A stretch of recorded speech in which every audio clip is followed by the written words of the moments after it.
Happy Thursday. This is fun. I love Innovate State. I love hosting Innovate State. I don't do it as often as I used to, but I'm pretty excited about today's guest joining us. It's going to be, should be a really great conversation. And I think you'll enjoy her story. I think you'll enjoy learning about what she does now. And I think she has an amazing message to share with you as students in terms of how you can kind of navigate your college career and future corporate career, and then maybe you find that bug that really kind of convinces you that it's time to take the leap into entrepreneurship. So today I have Charmaine Brown joining us. Charmaine is going to tell her story, obviously, but she's a founder of multiple businesses now, was a kinesiology major here at Michigan State. But I'm going to allow her to introduce herself, and then she can tell us a little bit about her current businesses, but then we'll kind of start the backstory. So welcome, Charmaine. Thank you so much for joining us tonight. Thank you. Well, Ken, thank you so much for having me. I want to make sure my mic is okay. Good to go? Yep. Okay, awesome. I am so excited to be here with all of you. I am a Spartan. Go Green. Go what? All right. So I was here on campus last Saturday for homecoming, and I had to kind of do the math, y'all. I've been out of college for 28 years. I know I only look 25, but I have been out of college for 28 years. But it is so wonderful to be here and to be here with you, Ken. It was great to chat with you. We talked about a week or so ago. I don't know where I want to start. So let's start with, like, what was your time at MSU like? That's my favorite starting point. Was there any formative moments? So I stayed at Wilson Hall. I was a resident assistant for 4 of the 5 years. So I was on the 5-year plan. Stayed in the dorm. My degree was in kinesiology. I actually came in thinking that I wanted to be a biomed engineer. So at the time we were on quarters instead of semesters. And after my first quarter, where I had to take a required engineering program for African American students, I realized very quickly that engineering was just not my thing. So I switched to physiology. Okay. I always wanted to be an occupational therapist. My aunt was one, and so I'm like, I don't want to do this corporate life that my parents had been in for a number of years. And so that hospital track was kind of where it was. But I struggled academically. And eventually, 3 semesters, because we eventually switched. 3 semesters before graduating, I switched to kinesiology. Okay. And graduated, and then went out and started my career. Okay. And your first corporate career, if I remember your story correctly, you kind of went down the path of the occupational therapy, but you found a passion in kind of being an administrator more than being a remember that thing I said? I didn't want to be in the corporate world because my mom worked for E&Y for many, many years. My dad was a leader at Key Bank. So I saw them every single day put on the suit and the tie and the dresses, and I just didn't want any part of that. So when I graduated from Michigan State, I worked for a therapy company. I didn't have a license to practice in occupational therapy, but I worked in the office, the corporate office, and I realized that I actually loved being in the corporate environment. And so I left there after 2 years and went to work for Kelly Services. Yeah. I sold staffing services, and I got fired. How many people have had jobs that they've gotten fired from? Yep. You know that feeling, right? Where it's like, oh my God, I failed at this. I had never failed at anything. But when I lost my job, it was probably the best thing that ever happened to me because I realized that I loved the idea of human resources. I loved the idea of creating opportunities for others. And so when I left Kelly Services, I landed at the Urban League of Greater Cleveland. Okay. You grew up in I Cleveland? grew up in Cleveland, Okay. Ohio. I know I was a traitor to the Ohio folks. Yes. In a good way for us. In a So good it's way. win. Yeah. Although we got a split household. My husband, who's in the room, he loves Ohio State, even though he didn't graduate from them. So we have a split That's all flag right. right now. That's all right. But I became a headhunter. So I used to place minority business professionals in all of the banks in Cleveland. Okay. And essentially that's what landed me in the HR space. Arena. Yeah, and so I absolutely loved it. I loved the idea of creating opportunities for others. But then I got recruited out of the Urban League to work for Charter One Bank. I was there for about 4 years. I was a recruiter for a year. I moved into the compliance area. And the interesting thing about it is my story, at least my earlier stages of my career, I would like to say was a little bit more serendipitous. It wasn't very planful. I just kind of went with my energy and where the opportunities were. Right. And so I was a recruiter for a year in the bank, primarily corporate positions. And then I moved into the compliance arena, doing affirmative action planning, government reporting, and then we had a dreaded OFCCP audit. So Okay. basically they audited all of our practices Yeah. around recruiting, retention, and development and terminations of employees. And there was just something about that experience that I just excelled in. So the 3 pressure. promotions later, within a year and a half, I got tapped on the shoulder to do a lot of work in the diversity. At that time, it was diversity and inclusion space. Okay. And so the last year that I was at Charter One Bank before they got bought out, I was the head of diversity and inclusion. So I did quite a bit of work internally, working with our leaders on owning the commitment, putting the structures and the strategies in place. They were early in this. We were in the early stages. So this is back in the, let me guess, let me see. So I Rewind left the Urban League in 1998. Yeah. And so, we're talking early 2000s. Yeah. And it was an amazing ride at that time. But the bank was bought out by the Royal Bank of Scotland, i.e. Citizens Bank. And my husband and I, who's in the room, I have to introduce my husband, Fernie Brown. Say hi. And our daughter, Michaela, she's here as well. Hopefully she doesn't have her AirPods in. Don't wait me out. I know. Yeah. But my husband and I, we got married the year that the bank was sold.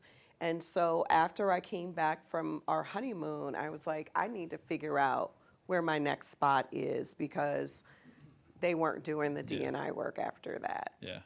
Things had So- changed a little. Yeah, so before I became an entrepreneur almost 9 years ago, I landed at a national real estate company called Forest City Enterprises in Cleveland, Ohio. It's an organization that's been around for almost 100 years. They sold off about 3 or 4 years ago, but Forest City and the Ratner family was just a leaders in the community, and Huge actually developers, Albert right? Ratner attended Michigan State as Yeah. well. Huge development company. Very much so. So I led their D&I efforts, that's both really cool. internal and external, for Yeah. almost 12 years. I just think it's super important for students to hear this too, is that your kinesiology degree somehow landed you into banking, HR, at the front edge of D&I. Yeah. Yeah. It's such an interesting journey, and I always tell my students, I think it's really interesting because when I was here, I did the 5-year plan also, right? And also was horrible at accounting, to the point where I didn't get into the business school. And I think one of these things is weird is that you kind of go through life, you end up picking up these skills, the doors are going to open either way. So keep the pressure on you. You want to have goals as a student. You want to have goals in a lot of things, but life's just going to be weird either way. And you're going to find open doors. They're going to be cool. You'll find things that interest you as long as you're curious. Yeah, I mean, I'm first generation college, so my parents didn't go to college, And so the goal for me was just to go to college and get a degree.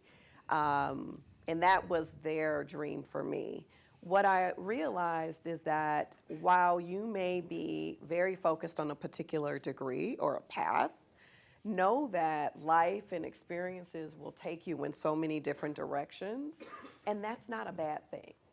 So while I am not practicing kinesiology one bit, and I mean not one bit, I don't even exercise that much, but having my degree was also a good thing, even if it's not what I'm practicing today. Right. Yeah, I mean, there's so much you just get from the college experience. That's amazing. Absolutely. Right? Okay, so we had this amazing kind of corporate ride. Yeah. And what was like the triggering event for you to take the leap from corporate to, I think I got some skills that I can lend to this world on my own? Yeah. What kind of drove you there? And do you mind me asking how old you were when you made that leap? Because how old? 9 years ago. So I will be 52 in November. Like I said, I know I'm only 25, but I will be 52 in November. And so 9 years ago is when I took the leap. So 43, right? Well, the reason why math is not good for me. Yeah. The reason why I asked that question is like I think a lot of people perceive entrepreneurship as only like a 18 to 25-year-old game, just because of kind of what's celebritized about it. Someone who knows how to write code in their dorm room, comes up with an app, becomes billionaire.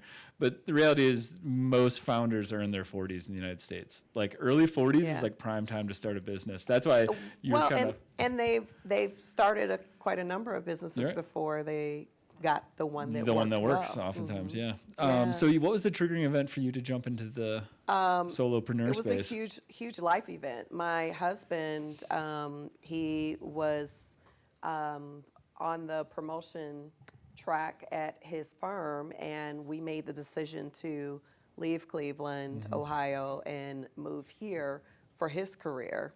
And my original plan was that we would move. My daughter at the time was only 8, and I wanted to make sure she got settled in school, that we started to kind of get settled in general before I started looking for a chief diversity officer position in Detroit. Right. That was the plan. But I have had such an amazing network of women in particular who are entrepreneurs who basically said, Char, you've already been consulting. The work that I did at Forest City and Charter One was really about consulting, right? Yeah. It's just I was doing it for one organization. And so they really encouraged me to start a business. Now, the reality is one of my mentors asked me to do some work for her. And she said... First customer is the best. Right. Yeah. It was just kind of like, hey, I need your expertise. I know you're not working. I could use your help for a few hours. You don't need to travel. You don't need to do all these things. She said, but I would recommend that you open up a business account, and so opening up a business account means what? You got to get an EIN. You got to, the whole thing. Yep. And I remembered feeling like the biggest pressure was trying to figure out what am I going to name this company, right? Even though I'm only just doing it so she can pay me through a company instead of paying me direct. So that's how Connextions Consulting actually started. Yeah, just literally, just needing to make sure I could have a way of being paid. Yeah. And then a friend of mine gifted me with an opportunity to go to a conference, and I walked away saying, wait a minute, why couldn't I do this for myself? Right. Like what is really getting in my way? And it was me, Yeah. I didn't think I was a risk taker. I never really traveled in the entrepreneurial circles. I was a corporate chick, and that was how it was going to be. I was going to retire from corporate life, and that was it. But this life change of moving, and I started to enjoy the freedom and the flexibility that came with not being tethered to a company, working for someone else.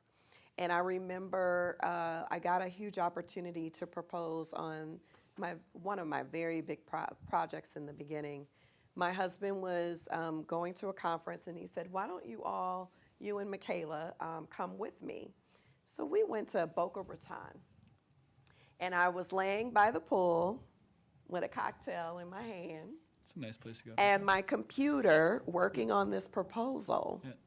And I thought to myself, this is amazing. Right. Like, I literally can work anywhere. At the same time, I was also talking with a company, a very large company in Detroit, about a chief diversity officer position. Mm-hmm. And I remember saying to myself, okay, they're asking me, how much money do you want, right? That's typically what they'll ask you is, what are you making? What do you want to make? Mm-hmm. And because I was just kind of like, I don't even know if I want to do this, I told them like 3-4 times the amount that I was making at Forest City. Yeah. And they didn't even balk at it. And I thought, wait a minute, I could go back inside and make 3 to 4 times more, but I would be giving up chilling in this pool right now with my laptop, actually working on a project that was $30,000, just one project. One project. So that was when I finally said, I can't, I gotta try. It also kind of showed you like the price elasticity in that market, right? Like, okay, like even with the salary, you're like, well, how much work can I do in a salary? But like, how many of these jobs can I land, right? Then all of a sudden you can start doing that math and be like, all right. And that's what we do on my, so Connections Consulting is a diversity, equity, and inclusion strategic firm. And as the CEO of this firm, I literally will think about, and I learned this from my husband, by the way, if I want to make $200,000, let's just say, how many projects do I need? How many high ticket projects do I need, right? So I'm either going to price things higher and have fewer clients, or I'm going to price them lower and have more than, right? Yep. And so just learning those kinds of things led me to, wait a minute, I can make substantial dollars doing what I've been cultivating for years doing. The thing that really got in my way was me. Right. I call it the mind trash, the stinking thinking. My friend calls it the hag in the attic, where you tell yourself, no one's going to buy from you. Yeah. Who are you now that you're no longer tied to this company, right? I used to be Charmaine Brown of Forest City Enterprises, right? Now I'm Charmaine Brown of Connections Consulting. Well, who and what is that? And you're also in a new city where not a lot of people know you. Right. So some of that mind trash really got in the way, and it ever so often it still creeps up. But that was the biggest lesson for me was, Charmaine, you can do this. People respect your expertise. Go. Yeah. That self-talk is so important as an entrepreneur. Yeah. It's one of those things you kind of struggle with because it's one of those things that's like, it's an important safety mechanism, like it's built into us. It just is. But at the same time, it holds so many people back from taking the leap. So you have your Connections Consulting, but your new passion that's kind of been like unleashed during this whole thing is really figuring out how to help other people take the leap into entrepreneurship. Could you share kind of how you got into that? And I don't know, maybe some of the things that you picked up along the way that you might encourage students to consider in that arena too. So I have been very active on social media through my entire transition from my corporate career into entrepreneurship. And so along the way, I have sold health and wellness, which I was very active on social media, putting wraps on women and men, right, to lose weight. I have my consulting practice, and I literally would just share the journey. And I used to get so many people asking me the question, how are you doing this? But more importantly, I want to do what you just did. I want to take my corporate experience and I want to start a business. So I used to coach women in particular to do that, just, free 99, as on they the say. side. Yep. In your Well, network. just my network, Yeah, right? right. People that I have relationships with that I wanted to help. And then a couple years ago, I got the bug that, was like, wait a minute, I should be monetizing this. So many people have been asking me, what do I do? How do I do it? How have you made the transition? What are the systems you have in place? How do you start, responding to RFPs? Like all of the things, right? And so I decided that I wanted to start up a business to help other corporate leaders, specifically women, who want to make that leap from their corporate careers into entrepreneurship. And that's how Simply Living Me, the Corporatepreneur to Entrepreneurship program, got started. All right, cool. And I know you just hosted a retreat recently. I did. It was called Simply Launch. Okay. And it was really focused on helping, I bet, how many of you have business ideas right now? You probably have a ton of them in your head too, right? Well, I know for a fact that we all have these ideas about businesses that we want to have, but our mind trash stops us from even exploring it, from even writing it down, getting that thought out of your head and onto paper. And so I can tell you that the women that I engage with, that is the biggest issue for them. I'm working my 8 to 5. I don't either feel like I have time or I don't have the confidence, or what about the money? And all of those what ifs get in the way of you actually ideating, putting it down on paper, and realizing that it is actually possible for you to do. And so I hosted a retreat to help women get their ideas out on paper and to really work through their limiting beliefs and build out their roadmap, their business roadmap, and the resources and the community that they need. So when they walked away, they at least had a roadmap. Yeah. And what I'm hearing from them is, oh my God, I didn't think it was possible. Right. Now I believe it.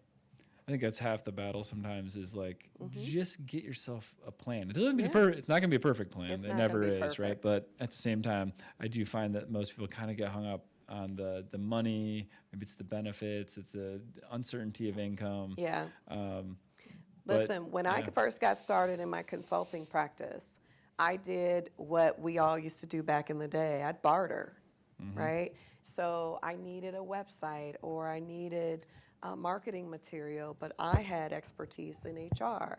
I had expertise in building, proposals, right? So I bartered a lot with my entrepreneur friends who had expertise that I needed.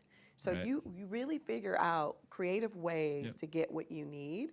Money should never be the thing that stops you from doing what you want to do. And when you are like at that point where it's like, I am so fully committed to this idea, I'm going to make this happen one way or another, you're going to figure it out. And oftentimes I find do you tell people what it is you need or want? Because people can't help you unless they know what it is you need and want. I've learned along the way that that's just as important It's as... a hard thing. It is very hard. It's very hard. Yeah. But when people see that you are passionate about what you're doing, it's amazing how the doors that start to open for you. Yeah. When I used to be super desperate. I was in this desperation mode when I first started my coaching business. So I have the consulting side, and 2 years ago I started the coaching business. And I was determined to make that work. So much so that I felt desperate.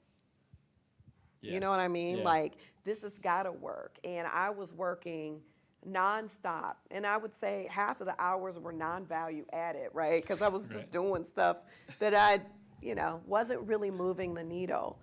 Once I finally took a step back and said, Charmaine, calm down. Yeah. Just try to operate in your flow, and things will start to work out. And it may sound really cliche, but getting away from that feeling of desperation causes you to open up, and you see less barriers. Yeah. But it's such a mind tricking phenomenon that I find that I have to work more on that than I do the business itself. Does that make sense, y'all?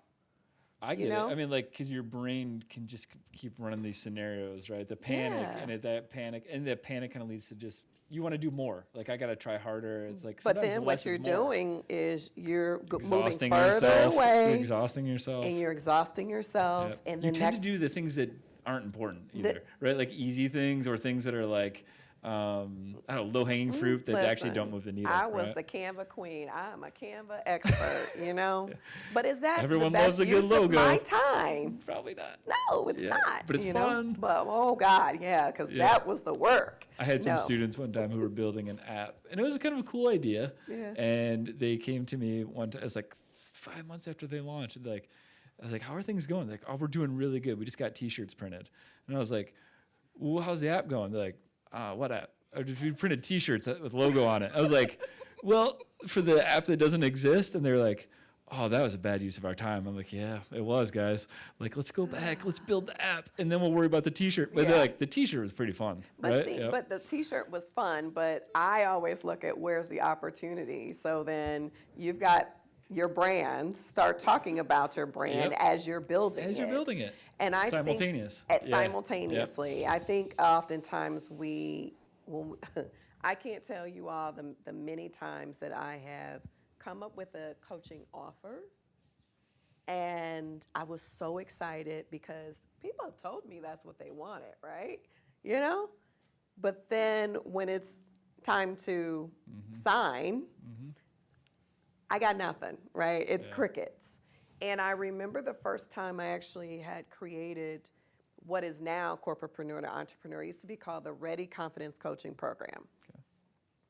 And I had put so much work into it, y'all. Like, I mean, the branding was beautiful. The program was wonderful. I even had the right systems in place. And 2 people showed up. And one of them was a good friend of mine. And the only person who bought the program was the good friend of mine who wanted to support me. And I was so upset. And I was like, this is a failure. And I went back into my box. And then I came back out 2 years later and said, you know what? No, I got this, right? But it happens. Sometimes people don't come the first time, the second time, the third time. But you just have to kind of keep at it. But sometimes we have a tendency to try things and then we stop because we didn't get the response or the attention that we thought, and we're looking at it as we failed.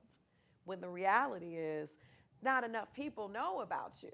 You got to keep going. You got to keep putting yourself out there. Right. As long as it's the thing that makes you really feel energetic and passionate about. Yeah. Right? As long as it's giving you energy doing that. That right? part. Yeah. Rejection is a really hard part of this journey. Yeah. Yes, it is.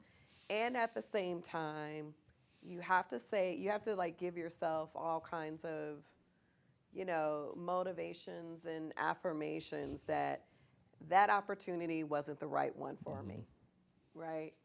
This door closed because the other door is about to open for me. And again, it feels very cliche. It feels like, oh, that's like soft. Trust and believe me, it absolutely is the number one thing you got to think about is keep going, even when those doors are closing, because this door may not have been the right door for you to open. Yeah. The people I know who become successful entrepreneurs just have that ability to brush off those situations. And it like, not in a way that's like flippant, like you want to take the feedback, you need the feedback, you make changes, you adjust, but you don't lose sight of the goal. And I think that's the hard part is some people get that feedback and it's like crushing, So it really stops them in their tracks. It's building the muscle. Yeah. Right. It's inoculation. Like really, yeah. Yeah, it's building the muscle to shift from a scarcity mindset to an abundance mindset. And what I mean by that is every single day, even coming here, I was nervous, even though I'm very comfortable talking in front of groups. I'm nervous, right? Those are things that are just naturally going to exist. The thing is, or, you're feeling really down about, are you able to bring your best self and your full self to an opportunity, to a project, to this business? Those questions are always going to be in your head. That stinking thinking, the mind trash is always going to be there. The goal is to not sit in it for very long.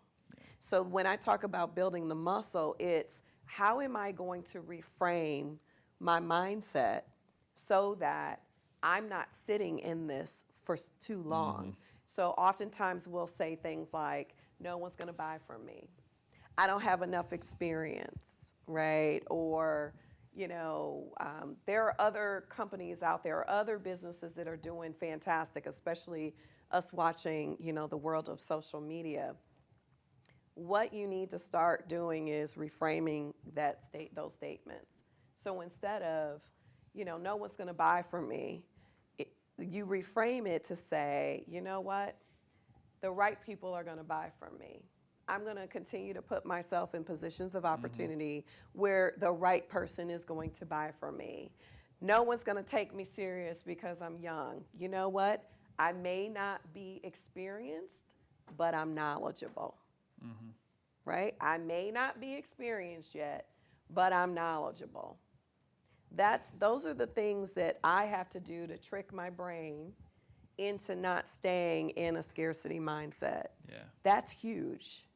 Yep. To build the muscle to continue to do that. And the quicker and the more you do it, the quicker you'll be able to shift out of the thing that's holding you back. I think, particularly for this group, mostly students in here, obviously, is I get the sense that even I have children as well, and it's like I just feel like sometimes I think we're kind of stuck in that scarcity mindset. I think we all kind of get there. Is like find those positive outlets, find those things that really get you energized, right? And don't get stuck in that world. I think that's a really great lesson. Are there some exercises that you like to provide from a coaching perspective that you think would be pertinent to college students? Absolutely. That you might share with us, like things for them to think about as entrepreneurs? So the reframing activity I do often with my clients is I want you to write out 25 negative things you tell yourself. 25 of them. That's it? I'm joking. For now. For now, okay. And then 25 reframing sentences. You will find that it'll be super easy for you to write out the 25 negative things. And it'll be very challenging for you to reframe it. But the more you do it, the better you'll be able to start to build the muscle for shifting when you're in those negative thoughts. That's great. Yeah. It's actually one of my favorite exercises to do with my clients because it is the stuff that comes up every session. And we may be talking about a marketing strategy, but something about that mindset, the negative thoughts comes up, and we stop and we process it. How do we reframe it? And it just opens people up to all the opportunities instead of telling yourself why you can't do something. Yeah, for sure. No, that's a great advice too.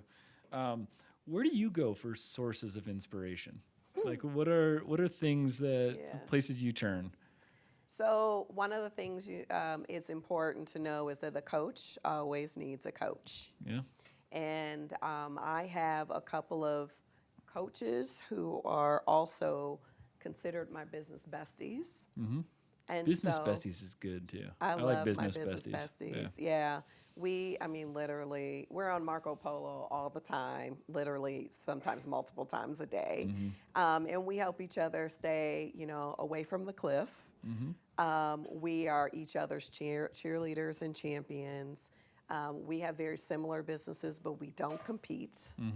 It is just part of our relationship as our sisterhood. Yeah. But I also get my inspiration from some of my other colleagues who are entrepreneurs who've been at this for many a moons. I also get my inspiration from my husband. One of the things, we are now a household of 2 entrepreneurs now. Oh, nice. Scary. Really? Scary, but nice. I mean, It's been a good for fun time. I just like entrepreneurs, though. So. Yeah. I mean, it is ultimately, it's interesting because we're building 2 different types of businesses. He's cybersecurity, and I'm coaching. Yeah, and, totally different. DEI. But I've learned so much from my husband just because, here's the thing, he used to work for Plant Moran, and with the exception of the type of service he sold, our frameworks were very similar. Yeah, interesting. And so I learned a lot about how to do proposals, how to market myself way better than my competition. So even from a product standpoint, my proposals looked way better than my competitors. So that helped me get in the door. And I knew that once I got in the door, I could sell myself. Yeah. Getting in the door is a hard part. Yeah. It is. Yeah. It is. Yeah. But can I tell y'all a secret? Yes. Are y'all listening? Okay. So Connextions Consulting, I've had this business for 9 years, right? If you were to go and look out on the web right now, you would not find a website. It's true. I tried. Doesn't exist. Doesn't exist. I have been so fortunate that my business comes from referrals. And I remember my boss back in the day, he's an org site guy who had owned his business for many years, and then he wound up coming to work and head up HR at Forest City. And so I learned so much from him, and he said to me, you're doing well when you never have to advertise your business. Now, that was in the framework of this consulting work, right, where I was already known in the industry for DEI. Right. I was already known for my expertise. And so knowing that I went out on my own and people knew that, I just started getting phone calls. So I don't want you all to get so stuck on the things that you think you're supposed to have for a business. Because sometimes that's not always what is needed, especially at that time. Yeah. Now, do I have a website for a corporatepreneur to entrepreneur? Absolutely. Right. But for Connextions Consulting, no, I haven't needed it. Yeah. And so the type of product you're selling, the type of service you're selling, it all makes a big difference. But and how I'm managing the business in terms of, am I trying to scale the business to how you want to live in the business? Right. Yeah. And that's the, what I consider the work-life integration piece, right? There is no balance, but I like the idea of being able to have the flexibility for my family, the flexibility for me, and to still be able to make an impact and an income. And so how I do that is not by building this multi-million-dollar business per se, but if I wanted that, then I would have to put some things in place. Yeah. I think it's a unique thing about your journey, and I think I see with a lot of folks who do the corporate to entrepreneur, is it also gives them the opportunity to be truly kind of like a solopreneur. Absolutely. I mean, you obviously have your support structures, you have your friends and colleagues and people who work with you. Obviously, you have a husband very supportive as well. But that journey allows for solopreneurship more so than say, hey, I'm going to try to start a tech company in my dorm. You're going to have a team, you're going to have investors. And so in many ways, entrepreneurship is it's a lifestyle choice, and there's so many different routes you can go. That's what I love about it. It's so freeing from that perspective. Yeah, right? part of the reason that I am so passionate about entrepreneurship and about no idea is a bad one is because I have seen what structures and systems and the way things are supposed to be get in the way. Yeah, it crushes. And so, I often say that if the guy who invented the pool noodle can become a gajillionaire, Right. Some right? foam. The pool noodle. Yeah. Okay. And if you ever go to, the Container Store, there's linen water in a clear bottle with a very plain label, which all it is probably some water and some essential oils. Mm-hmm. If that can be on the shelves of the Container Store, my friends, you guys can create anything you want to create. I also, when I think about where did I really get my entrepreneurial start, being here at Michigan State, I did all my girlfriends' hair. I put in all the relaxers, I curled their hair, I cut their hair for a nominal fee. Because I had to survive, right? I had to make money. The hustle. But I used my skills. Everything from doing that to starting a high-tech company, right? There's so many different opportunities that you should absolutely take advantage of. Yeah. The internet just gives us so much more to work with even It today. totally right? does. Yeah. All right, this is a selfish question. Yep. Before I turn it over to the audience, do you have a favorite book that you go back to? It's a lot of pressure, I know, but my students know I always post books, so I'm curious. It is not a business book. Okay, give it to me. It's fine. What's the name, Fernie, what's the name of Fat Joe's book? I'm sorry, it was such a good book. Did you say Fat Joe? Fat Joe. The rapper? The rapper. Oh, he has like a biography? It is fantastic. Really? Absolutely. No, I'm excited. All right. Yes. All right, I'm noting this. Yes. It's, we do Audible. I'm do Audible on that one. Yeah, for sure. yeah. All right. I like to, because I'm in business so much, my escape is not to go to another business book. Well, there's so much fiction and biography or like history that to me, I think most business books are horrible. I mean, They I hate are. this. There's like, They are. it's like 10 steps to whatever. I don't know. Right. Like no one really talks about the cool stuff. So I actually glean more oftentimes from some of these books as well. Yeah, that and podcasts. Yeah. So Ooh, get a favorite podcast? I have a ton of Okay. favorite podcasts. So I'm definitely a Hello 7 fan with Okay. Rachel Rogers. Okay. She wrote We Should All Be Millionaires. Okay. Absolutely love that book. Okay, I did read that book Okay, because that all right. book was pretty fantastic. I also listen to the Nicole Walters podcast. I also listen to Native Land Pod. And most recently, it's Speak Your Way to Cash by Ashley Kirkland.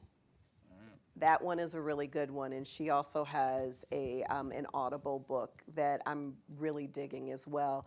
And it talks a lot about the same things that I've been kind of theming through this conversation, which is, figure out what it is you love, you're passionate about, and just go do it. Don't overthink it. Yeah. Right? Yep. Just do it. Just dive in.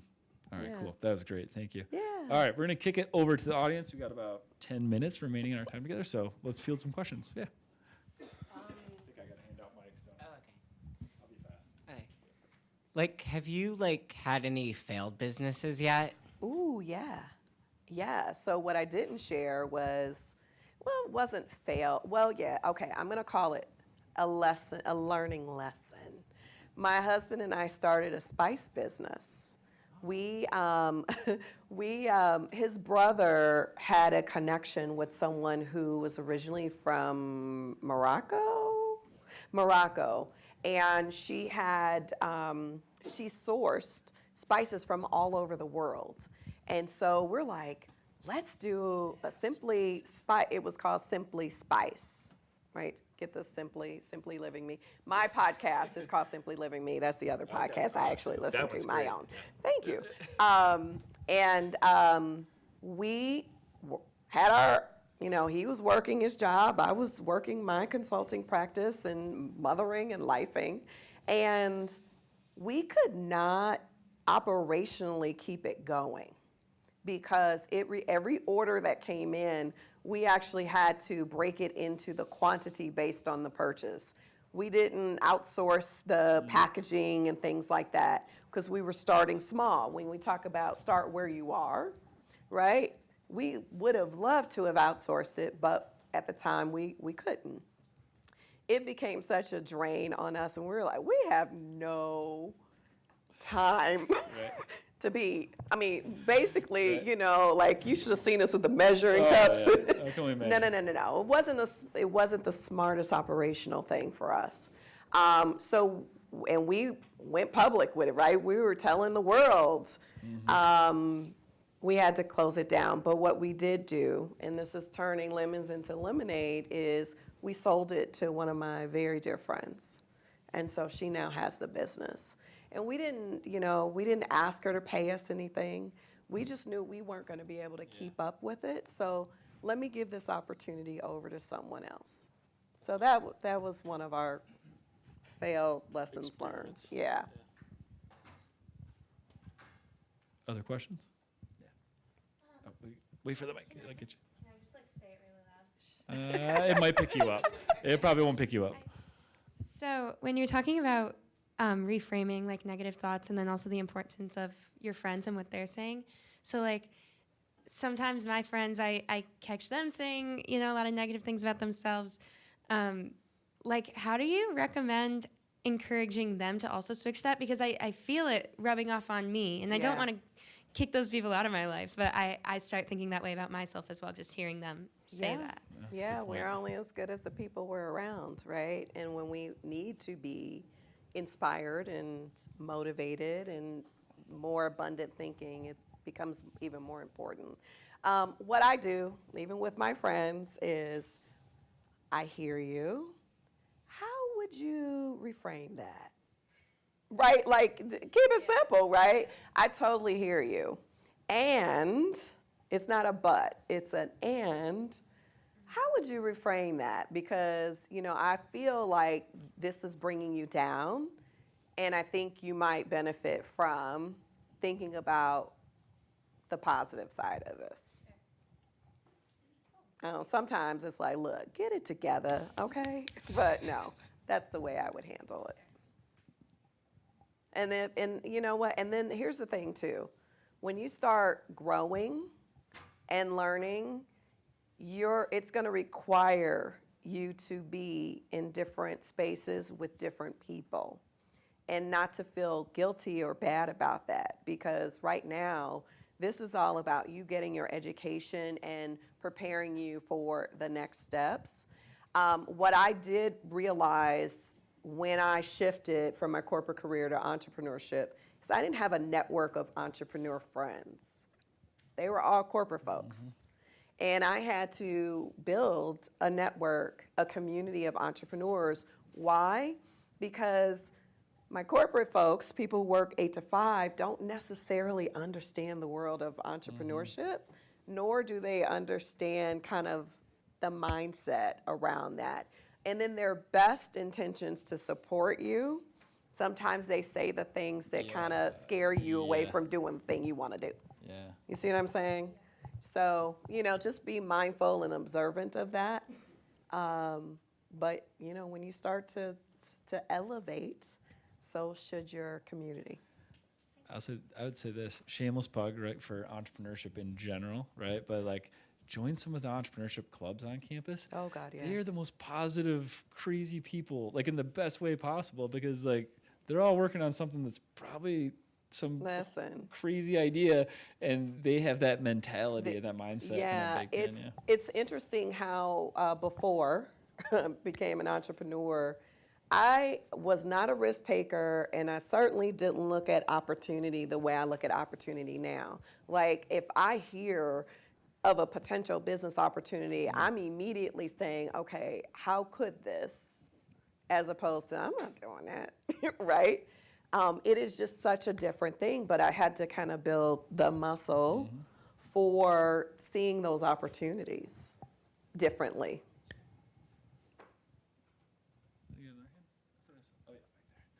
All right, that's a journey.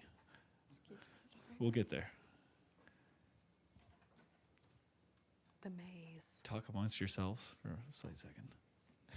Thank you so much for speaking. You mentioned growing a entrepreneurship business or like any sort of corporate firm or anything that you develop yourself. So the way you started your business, I founded a club on campus with a friend of mine, and we want to make it one of the largest firms on, not firms, but clubs on campus, and also one of the most innovative on campus. What do you think usually works to attract people to any sort of business or firm or club or any sort of establishment in particular? And in this case, at MSU, we're struggling to find new members interested in the things that we do.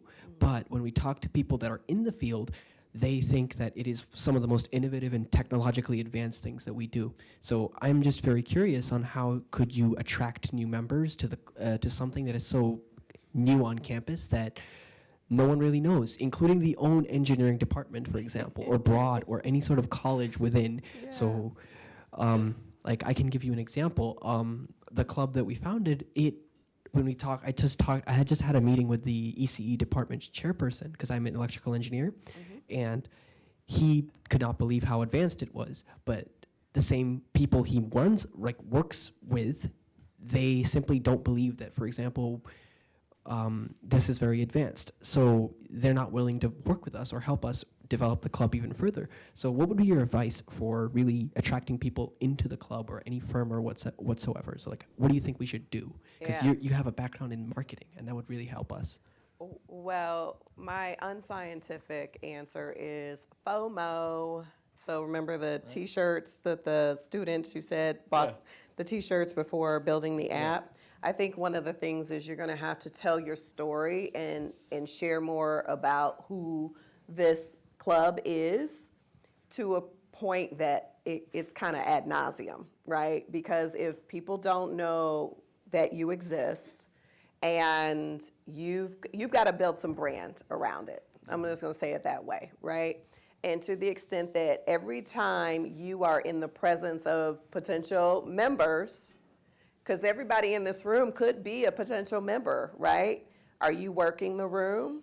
Are you networking? The fact that you got on the mic and said what the club was is a positive thing. You just did some publicity, right? I would make it so that everyone gets to know who and what this club is and be more loud about it, okay? I know it sounds simple. It may not be, but it is sometimes just consistently being visible and bringing out the identity of your club, whatever that is, right? And marketing it, consistently doing that and showing the awesome things that you're currently engaged in, your people are going to find you, right? But you also have to work your magic to make sure that people know who and what your club is. And I think one question you have to ask yourself is, do you want students or are you trying to convince faculty? Yeah, Because that's a good point ultimately, I mean, as cool as I am, I don't think many students care what I'm interested in. So I don't know if preaching to faculty is the way to get to students and vice versa. Yeah. So I would kind of reverse my angle on it maybe just slightly. That'd be my piece of advice, just hearing that. We got time for one more question.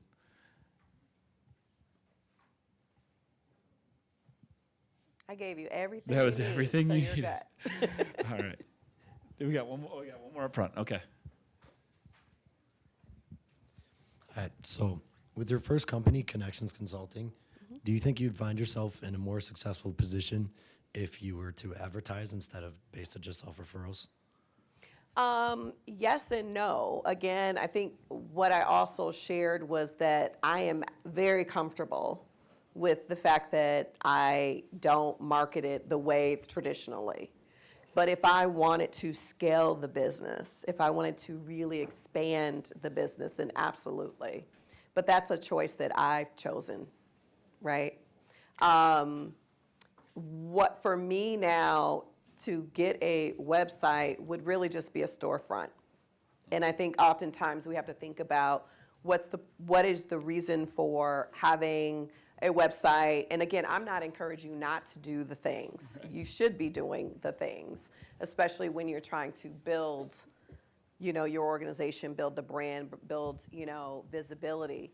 I'm just saying for my particular business that I've had for 9 years, I have done very well without having the storefront. But that should not be your story.